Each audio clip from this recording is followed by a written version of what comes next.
Afrique des libertés, je vous salue en exclusivité sur notre page Facebook. En ce mardi 9 juillet 2024, je voudrais vous entretenir pendant quelques minutes sur la dynamique souverainiste africaine. Alors, cet entretien, je vous le fais en direct, même si j'en profite pour donner à voir ce que nous faisons au quotidien pour l'éveil, la stimulation, l'animation citoyenne des communautés africaines à une équipe de TF1 venue m'interviewer en Normandie. France Télévisions venue m'interviewer en Normandie. CAPA, France Télévisions, exactement. Elle me le rappelle, là, elle n'est pas très loin. Alors, je vous invite d'ores et déjà à commencer par partager cette émission.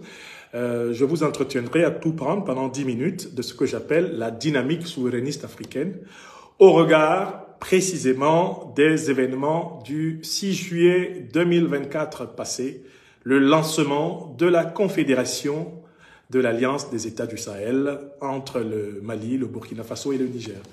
Puis-je compter sur chacune et chacun d'entre vous pour que cette émission aille dans nos campagnes, dans nos villes, dans nos diasporas? Je vous en remercie. Alors, sans plus tarder, parce que je vous présente ce petit programme simplement pour illustrer à nos amis de France Télévisions, illustrer devant eux la clarté du jeu de la communication politique à laquelle nous adonnons pour l'éveil de notre continent. Je commencerai par rappeler ce que c'est que la souveraineté. Dans un deuxième moment, je vais expliquer qu'il y a deux dynamiques qui s'affrontent sur le continent africain. La dynamique souverainiste d'un côté, et de l'autre côté, la dynamique vassaliste, néocolonialiste et impérialiste. Et enfin, je vais souligner les avantages de la dynamique souverainiste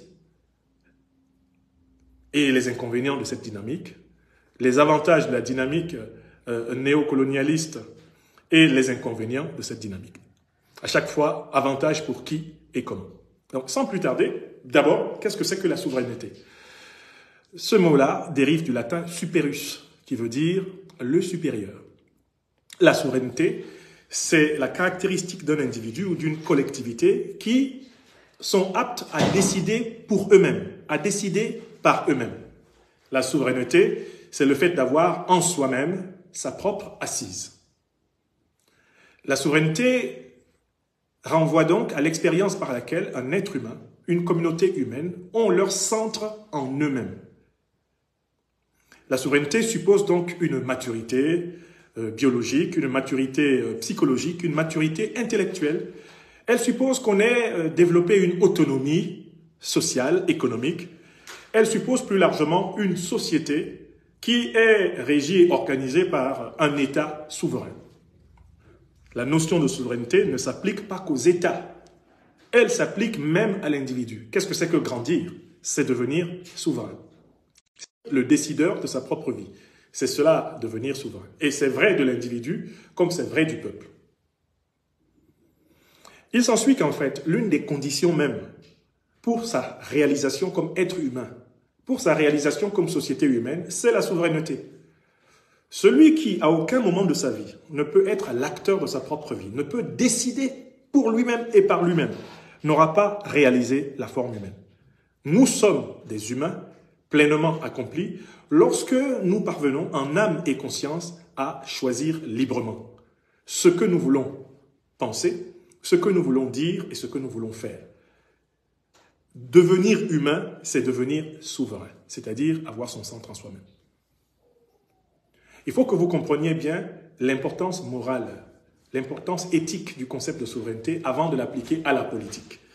Politiquement, un État souverain est un État qui est dirigé par son propre peuple, lequel délègue ses pouvoirs à certains de ses membres qui demeurent sous son contrôle. C'est ça un État souverain, un État dont le pouvoir émane de son peuple. Les monarchies sont des régimes politiques dans lesquels le souverain, ce n'est pas le peuple, mais un individu qui détiendrait des droits héréditaires, des droits religieux et qui aurait vocation à régner pour toujours sur la communauté. Dans la plupart des communautés humaines de notre planète aujourd'hui, c'est le peuple qui est le souverain. C'est-à-dire que c'est le peuple qui, en dernière instance, a autorité pour choisir ses dirigeants et pour accepter de leur accorder, sous la forme législative, sous la forme exécutive ou sous la forme judiciaire, tout ou partie de ses pouvoirs. Très bien. Abordons le deuxième aspect de notre question. Quelles sont les deux logiques qui s'affrontent aujourd'hui sur le continent africain? Il y a une logique que j'appellerais une logique souverainiste, panafricaniste, révolutionnaire. Elle consiste à dire que les États africains et les individualités africaines, qu'elles soient sur le continent africain ou dans les diasporas, doivent accéder à la capacité de choisir leur présent et leur futur. Le souverainisme africain a pour idéologie de référence le panafricanisme, à savoir la lutte des Africains de tous les continents pour accéder à la pleine reconnaissance anthropologique sur les terrains socio-économiques, culturels, politiques et géopolitiques. Alors, le panafricanisme, c'est un ensemble d'idées qui ont été promues en Europe du Nord, en Amérique du Nord, puis en Europe et enfin en Afrique, pour amener les Africaines et les Africains de toutes générations à participer à l'émancipation du continent et de ses diasporas. Selon cette logique, un État africain souverain est un État qui est la force militaire principale sur son sol. Un État africain souverain est un État qui contrôle le système économique de son territoire, à travers notamment cet outil qu'on appelle la monnaie. Un État africain souverain est un État qui choisit ses relations diplomatiques, ses partenaires de façon libre. Un État africain souverain est un État qui s'inspire des valeurs civilisationnelles africaines pour bâtir ses institutions. Par conséquent, le panafricanisme et le souverainisme africain s'enracinent dans la renaissance de la civilisation africaine comme socle de valeurs et de récréation de notre humanité. Ce courant est incompatible avec toute forme de direction de l'extérieur, avec la domination des puissances négrières, des puissances coloniales, néocoloniales ou impérialistes. Cette forme est incompatible avec les dictatures africaines.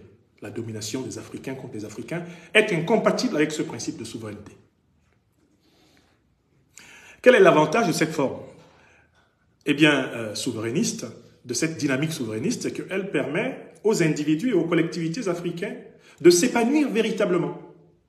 L'individu souverain est un individu, en général, en très bonne santé mentale, et précisément parce que corpore sano in mens sano, ou mens sano in corpore sano, c'est un individu qui, bien souvent, bénéficie d'un bon équilibre, d'une véritable joie de vivre, d'une assise intérieure suffisante.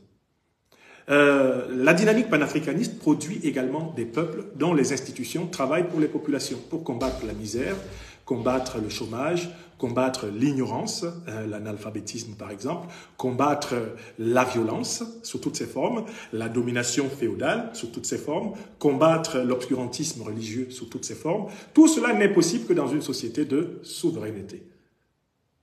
Et c'est pour cela que nous nous battons. Mais en face de la logique de la souveraineté, il y a une logique qui date de plusieurs siècles en Afrique et dans laquelle les Africains ont malheureusement participé aux côtés des forces étrangères. C'est la logique de l'exploitation de l'Afrique, de la soumission de l'Afrique à des intérêts anti-africains ou plutôt non-africains. Vous savez, la traite négrière, la colonisation, les réorganisations néocoloniales comme celle de la France-Afrique, où aujourd'hui, toutes les tentatives des forces impérialistes de maintenir leur base militaire sur le sol africain sont déterminées par un seul principe, que les Africains ne soient pas souverains en Afrique et que les Africains ne soient pas souverains en eux-mêmes. La logique négrière, colonialiste, néocolonialiste, impérialiste et dictatoriale est une logique inhumaine. Elle veut faire des êtres humains des simples faire-valoir sur la terre. Elle veut faire des êtres humains des quantités négligeables. Les politiques qui sont inspirées de la logique négrière, de la logique coloniale, la logique néocoloniale et de la logique impérialiste sont celles qui sont responsables des flux migratoires sauvages qui traversent désormais la planète et qui viennent nourrir les extrêmes droites d'Occident, d'Amérique du Nord, les extrêmes droites de tous les pays. Ce sont les problèmes de gouvernance, les problèmes de souveraineté irrésolus en Afrique qui sont à l'origine du mépris infligé à l'Africain sur les autres continents. Il y a donc un lien intime entre l'aliénation dans le continent africain et la situation marginale de plusieurs Africains sur les continents américains, européens et asiatiques. La logique néocolonialiste, négrière, impérialiste, la logique de la France-Afrique produit la misère, elle produit la violence, elle produit l'incompréhension, elle produit la haine entre les nations. Aujourd'hui, en Afrique, nous sommes confrontés à un choix décisif.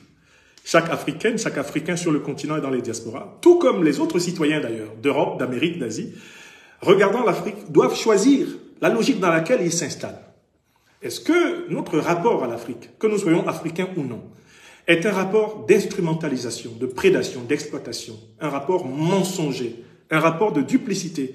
Ou est-ce que notre rapport à l'Afrique est un rapport de vérité, de justice, de fraternité, de solidarité humaine partagée? Chaque citoyenne, chaque citoyen pensant l'Afrique aujourd'hui doit répondre à cette question. Est-ce que je souhaite une relation, je souhaite une pseudo-souveraineté des Africains? Alors que de l'autre côté, je demande aux migrants africains sans papier de quitter mon pays et de rentrer chez eux.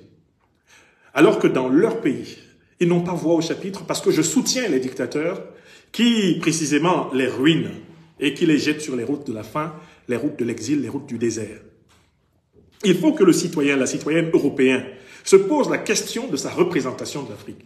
Est-ce que l'Afrique est simplement une réserve de ressources naturelles, de ressources humaines, comme elle l'a été depuis ces 600 dernières années, ou est-ce que l'Afrique est une terre de peuples souverains avec lesquels il va falloir vivre dans une acceptation mutuelle, dans une réciprocité, dans une solidarité?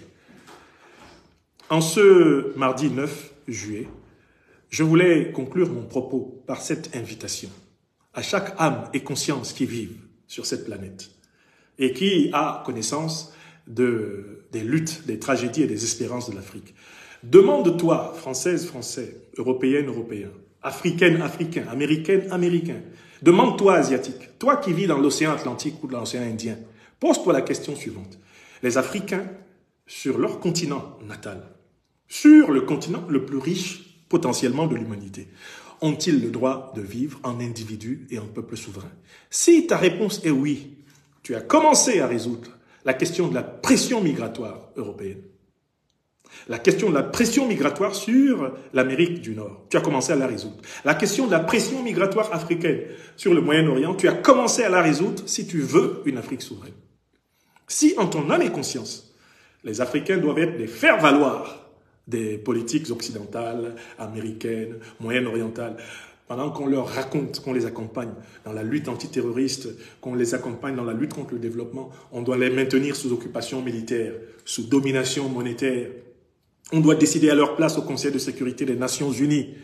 On doit leur imposer les valeurs de la francophonie et combattre leur Afrique. Si tu es dans la logique de la négation de la souveraineté des Africains, c'est que tu veux que le monde aille en se compliquant davantage. Car, petite cause, grande conséquence. Ce qui se passe dans ta conscience citoyenne, qui que tu sois pensant l'Afrique, détermine l'ordre, la paix, la sécurité du monde tel qu'il va. Nous sommes dans un grand village planétaire. Les injustices que nous trouvons naturelles chez les autres finissent par nous rattraper. J'ai illustré cela par une image.